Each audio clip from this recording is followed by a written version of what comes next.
just got done listening to a bearing video, and the video had to do with, instead of hiring women above men, let's make the talent pool all women, so only women are getting hired. And I listened to this, and I'm like, good idea!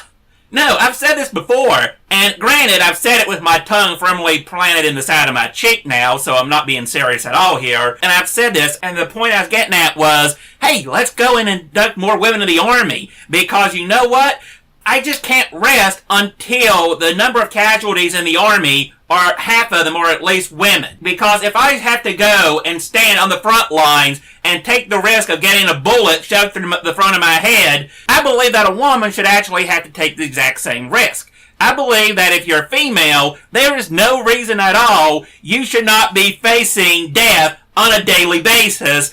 And also, not only that there, but to be laying on the ground with half of your leg missing and probably dying of preventable illnesses because there is not enough medicine to go around. And this all sounds like harsh and everything else, and I'm just like, hey, that's war, baby. That's all it is. It's just how you do the job. That's how things work out. And keep in mind, I'm not saying that it's a good idea for women to be inducted into the Army. I'm saying it's a great idea that women are being inducted into the Army. Because think about it. By what right should women be free of the draft? I mean, as a man, I have no choice but to be inducted in the Army, okay? That's just the way it is because I have a penis. But if you're a woman, you can vote for war and not have to worry about fighting in it.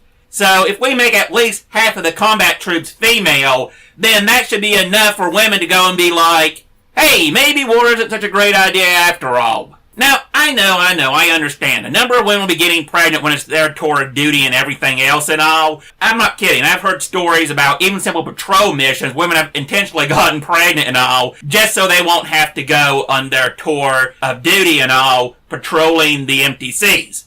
The point is, as bad as all this sounds, it's like, yeah, this is harsh reality, and why are we sheltering women?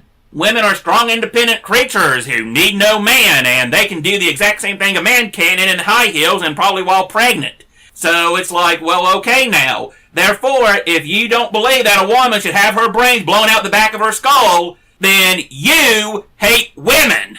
That's the only thing I can tell you. You're an evil misogynist who believe that women are weak, fragile creatures and can't do anything. That said, let them go and face artillery fire, let them go and die of blood loss, let them die of whatever, and we will go and have greater equality throughout time. Yes, it may take a couple thousand years for women to be as strong as men, because, you know, men have had a head start evolutionary, but just let women go out and face the dangers that men have to, and we'll go and get to that equality, you know, that golden outcome and everything else of this socialist and communistic ideas that we're all facing.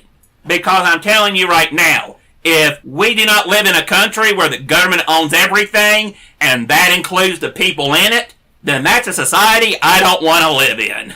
That said, where men and women are interchangeable, it doesn't matter if the person getting killed is male or female. As long as it's 50-50, I'm happy. That's all I'm saying. I just want the casualties to be half women and half men. And believe me, if you don't think that's a good idea, then you, sir, are a communist.